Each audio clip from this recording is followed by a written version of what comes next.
Oke, mari kita bicara tentang Bali. Bali. Bali. Bali is once thriving. Bali is back. Bali, and we would like to explore Jadi di Indonesia kita punya 34 provinsi dan 16.000 sampai kurang lebih 17.000 pulau. Tapi kalau kita ngomongin tentang pulau ataupun provinsi yang berhubungan dengan pariwisata, nama Bali selalu muncul di benak-benak orang. Setuju ya kalau Bali itu adalah surganya pariwisata dan juga ikonnya pariwisata di Indonesia. Bahkan pemerintah ingin membuat Bali-Bali baru ya untuk meratakan pariwisata yang ada di Indonesia. Presiden Joko Widodo mengadakan rapat terbatas membahas pengembangan 10 Bali baru. 6 masalah yang ditemukan oleh Presiden Joko Widodo dalam pengembangan 10 Bali baru.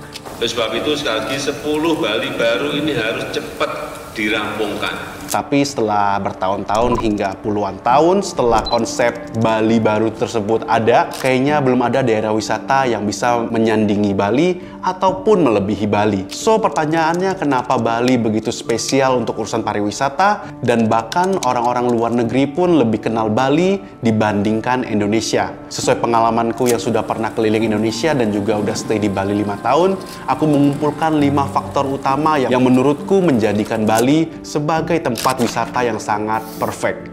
Dan 5 faktor tersebut adalah: faktor pertama tentunya adalah landscape dan juga alamnya di daerah Bali. Ini mungkin ya pasti faktor yang semua orang setuju ya. Alam itu adalah hal yang terpenting dalam destinasi wisata. Dan begitu juga Bali. Dan aku nggak akan jelasin kayak terlalu detail karena kalian pasti sudah tahu tempat-tempat wisata di Bali itu sudah sangat terkenal. Mulai dari pantai kayak Pantai Legian, Pantai Sanur, Pandawa, dan lain sebagainya. Di sini juga ada ombak yang sangat bagus buat kalian yang suka berselancar. Dan bahkan Bali itu menjadi destinasi peselancar-peselancar top dunia untuk melakukan event ataupun latihan. The stage is set, the final heat of the contest of the Corona Bali Protect opportunity under Jeremy Flores. There's the reverse. On in the season. Have a look at Steph's first ride. Dan juga di sini ada gunung, ada air terjun, ada sawah, sungai, pemandangan-pemandangan yang spektakuler di Bali itu lengkap dan komplit. Tapi ya faktor seperti ini kayaknya di daerah-daerah Indonesia lain tuh juga ada ya. Jadi nggak cuma faktor alamnya saja, tapi juga ada faktor lainnya. Dan faktor lainnya yaitu faktor kedua menurutku yang sangat penting di Bali, yaitu adalah kebudayaan Bali tersebut atau kebudayaan lokalnya. Oke, bagi kalian yang sering ke Bali, mungkin ini sudah kalian tahu ya, kalau kalian ke Bali itu sangat mudah banget bisa melihat kebudayaan Bali di sekitar kita, bahkan di sehari-hari. Mulai dari melihat orang lokal menggunakan pakaian adat, yaitu pakaian adat Bali, yaitu kamen, itu kayaknya bisa melihat di mana-mana ada. Dan kedua, kalian bisa lihat bangunan atau arsitektur lokal seperti pura, rumah Bali yang sangat ciri khas banget, dan bahkan kalian bisa melihat upacara-upacara adat yang ada di daerah Bali dan semuanya masih tradisional karena menggunakan pakaian adat. Menurutku ini sangat penting ya, karena di beberapa daerah di Indonesia kalau kita jalan-jalan belum tentu kita bisa lihat pakaian adat daerah tersebut yang dipakai oleh orang lokal dalam kegiatan sehari-harinya. Sedangkan di Bali sangat mudah ditemukan. Ini sangat penting menurutku kebudayaan. Nah, kita juga bisa lihat upacara-upacara adat ataupun orang-orang Bali yang bersembayang secara tradisional, dan pokoknya hal-hal tersebut menjadikan Bali itu sangat perfect karena nggak semua orang datang ke tempat wisata hanya fokus ke alamnya saja, tapi ada yang lebih suka kebudayaan, sejarah, dan lain sebagainya.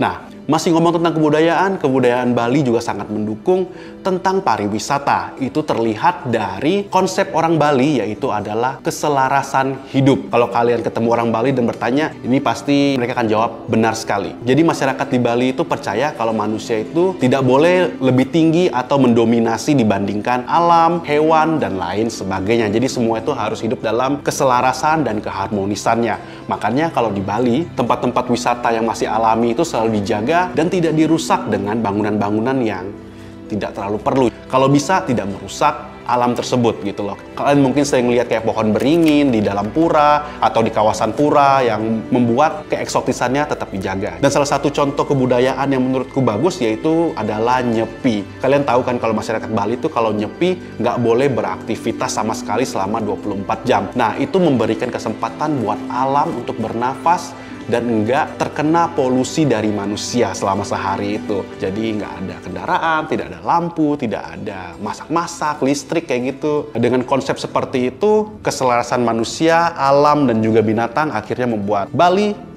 ya menjadi tempat wisata yang sangat bagus, guys. Karena kebudayaan Bali itu sangat mendukung tentang pariwisata, alam, dan semua makhluk yang ada di dalamnya. Kebudayaan Bali itu sangat kental, bahkan di pinggir jalan pun kita bisa ngelihat kayak ada canang, orang bersembayang di depan toko mereka, di ruko mereka, ataupun bahkan di pura sekalipun. Jadi kalian bisa melihatnya secara langsung. Jadi ya, kalau kalian ngelihat canang di jalan itu adalah bagian dari kebudayaan Bali. Hal seperti itu aja bisa membuat kita merasakan dekat gitu dengan budaya Bali gitu loh, guys. Hampir tidak mungkin kalau kalian tidak merasakan atau melihat langsung kebudayaan mereka gitu. Kebudayaan lainnya, Bali itu punya peraturan yang dimana bangunan itu tidak boleh lebih tinggi dari pura atau tidak boleh lebih tinggi dari pohon kelapa. Hal ini pun baik ya, sebenarnya maknanya tuh banyak. Contohnya memang pura itu harus paling tinggi di daerah Bali. Jadi nggak boleh ada bangunan yang melebihi pura, karena pura itu dianggap suci. Tapi di lain sisi, sebagai tempat pariwisata itu sangat baik. Jadinya nggak ada daerah yang sangat sesak ataupun penuh ya. Kalau misalnya Bali diizinkan bisa membangun setinggi-tingginya, kayaknya wah, di seluruh tempat mata memandang akan ada hotel yang 20 lantai, ataupun ada kantor yang 20 lantai, ataupun beach club yang bisa puluhan lantai, dan itu akan merusak estetika Bali dan juga keselarasan alam di daerah Bali gitu loh. Nah, itu hal yang menurutku bagus.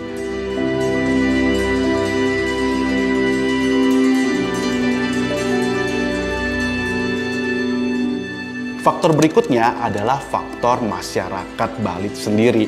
Mungkin tadi sedikit udah aku bicarakan tentang kebudayaannya, ada sedikit kesambungan ya. Nah, ini adalah tentang gaya hidup masyarakat lokal dan juga filosofi masyarakat lokal. Mungkin kalau kalian sering ke Bali udah tahu ya, masyarakatnya ramah, nggak terlalu kepo ya. Kalian bisa ngelakuin apa aja di Bali asal tidak melanggar hukum, nggak akan banyak orang yang risih ataupun mengusik kalian gitu loh.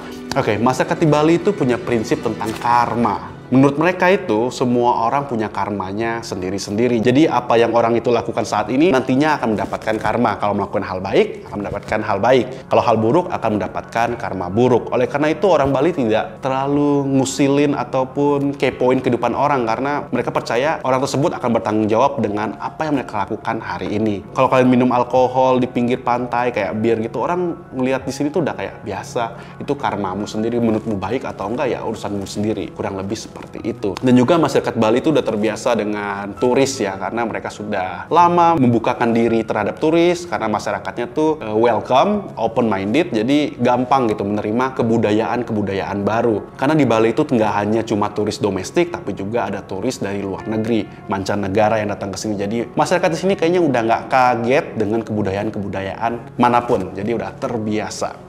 Oke, masih ngomongin tentang masyarakatnya, di Bali juga mungkin kalau kalian tahu, di sini tuh selalu ada desa adat di tiap-tiap daerah. Nah, desa adat ini memang sudah ada dari ribuan tahun yang lalu ya. Contohnya dalam bagian desa adat ini tuh ada kepala desa adat. Bahkan kalau kalian ketemu dengan pecalang di pinggir jalan, dia juga pakai pakaian adat gitu loh guys. Pecalang itu bagian dalam desa adat tersebut. Nah, pecalang ini tugasnya adalah ya sejenis polisi adat gitu loh guys. Jadi tugasnya itu untuk memastikan masyarakat di situ aman dan melakukan tugas-tugas atau peraturan-peraturan yang sesuai dengan desa adat tersebut. Mulai dari menjaga keamanan turis, menjaga lalu lintas. Jadi tiap daerah di Bali itu ada desa adatnya, dan ini bisa membantu banget buat para turis untuk merasa lebih aman, lebih nyaman, dan juga kehadiran mereka itu juga membantu untuk mempertahankan keotentikannya atau kebudayaan Bali di setiap daerah. Jadi nggak akan hilang kebudayaannya, keotentikannya, walaupun banyak sekali turis-turis yang datang ke sini dengan tradisi-tradisi yang berbeda-beda, tapi tetap di Bali mereka masih bisa mempertahankan kebudayaan dan jati diri mereka gitu. Menurutku itu sangat jarang ada ya, karena aku udah keliling Indonesia, kalau tempatnya rame, banyak turis yang datang, kehidupannya tuh kadang udah berubah menjadi lebih meninggalkan kebudayaan lokalnya gitu loh. Jadi lebih fokus dengan kebudayaan baru yang mereka dapatkan.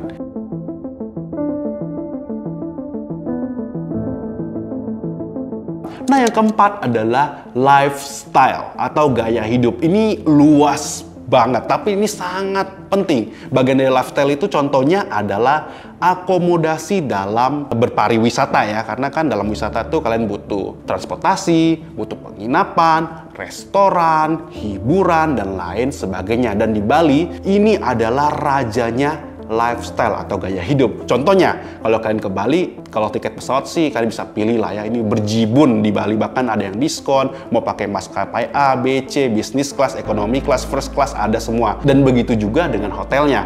Di Bali, kalau kalian yang backpacker, dari yang low budget sampai yang high end yang ratusan juta per malam pun ada di Bali, semuanya lengkap. Mulai dari kuliner juga, mau dari makanan lokal, makanan luar negeri. Jadi ya, Bali ini mencakup semua golongan, mulai dari golongan yang rendah sampai golongan atas yang sultan-sultan juga bisa menikmati di daerah Bali ini.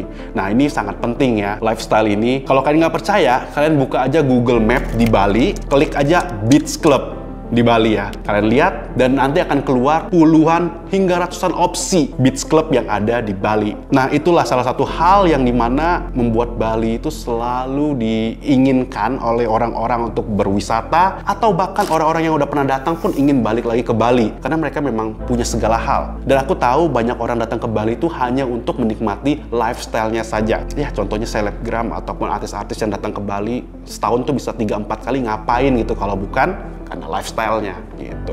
Ya, lifestyle di Bali ini sudah sangat komplit karena Bali sudah sangat terkenal dari dulu. Hal inilah yang menurutku sangat sulit untuk ditiru oleh daerah-daerah lain, karena untuk membuat lifestyle yang nyaman dan luas ini dibutuhkan peraturan yang lebih longgar ya untuk memancing investor luar datang. Tapi gimana pun caranya tetap mempertahankan warga-warga lokal supaya tetap mendapatkan impact dari wisata tersebut. Contohnya di daerah Bali ini, walaupun memang banyak hotel, beach club, tapi tahu nggak kalau tanah tersebut tuh bukan tanah yang dijual ke investor asing. Kebanyakan mereka itu cuma menyewakan tanah. Jadi tanahnya tetap punya warga lokal, tapi orang-orang yang investor dari luar yang menyewa ke pemilik tanah. Jadi banyak masyarakat Bali itu masih tetap memiliki tanah mereka gitu loh guys. Atau bagi kalian yang suka healthy life, kehidupan yang nature, di Bali juga disediakan. Jadi ya luas buat segala golongan gitu loh, bahkan dari yang family, pasangan, hingga yang backpackeran pun di Bali sini menyediakan semuanya. Dan ini hal yang menurutku jarang ada ya di tempat wisata Indonesia. Nah, ini sebenarnya masih panjang ya, kalau aku ingin bicarain kayaknya nggak kelar-kelar tentang lifestyle, jadi kita akan lanjut lagi.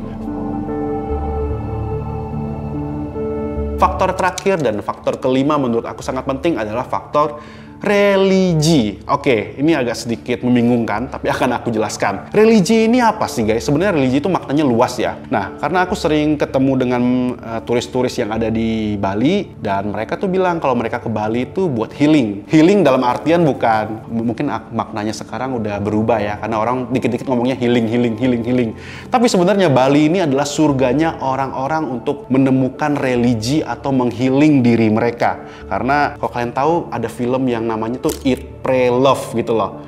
Nah, di mana di film itu tokoh utamanya datang ke Bali itu untuk menemukan cinta dan healing ya. Dia tuh ngelakuin yoga seperti itu, menyatu dengan alam. Nah, faktor religi ini atau spiritual ini sangat penting di Bali karena banyak banget orang yang datang ke Bali untuk menemukan spiritual mereka, healing diri mereka, atau menemukan makna kehidupan mereka guys gitu loh. Jadi religinya nggak cuma tentang orang yang beragama Hindu ya, tapi kan memang benar Bali ini adalah provinsi terbesar umat beragama Hindu. Sekarang tuh di Bali banyak banget orang-orang India yang datang ke Bali untuk melihat kebudayaan dan juga mempelajari Hindunya ala Bali gitu loh guys. Dan bahkan orang yang agamanya bukan Hindu pun datang ke Bali untuk mempelajari tentang filosofi kehidupan, karena di Hindu itu mengajarkan banyak hal yang bisa kita pakai untuk seluruh manusia. Contohnya kayak karma, keselarasan hidup yang seperti yang aku jelaskan tadi. Ini adalah faktor yang sangat penting karena ya religi ini ternyata banyak banget orang yang ingin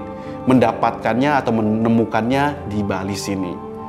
Oke guys, menurutku itulah 5 faktor utama kenapa Bali bisa menjadi rajanya wisata di Indonesia dan juga bahkan di ASEAN ya, kalau boleh dibilang ya guys. 5 faktor ini tuh menurutku saling nggak ada yang unggul, balance ya, saling melengkapi satu dengan yang lain. Nah, hal ini menurutku bisa dipelajari untuk daerah-daerah wisata lain untuk meniru Bali dengan melihat faktor-faktor apa sih yang membuat Bali bisa menjadi tempat wisata nomor 1 dari dulu sampai sekarang tidak terkalahkan. Dia punya ciri khasnya sendiri dan faktor-faktor tersebutlah yang menurutku membuat Bali sangat dominan dan tidak bisa dikalahkan di Indonesia untuk urusan pariwisata.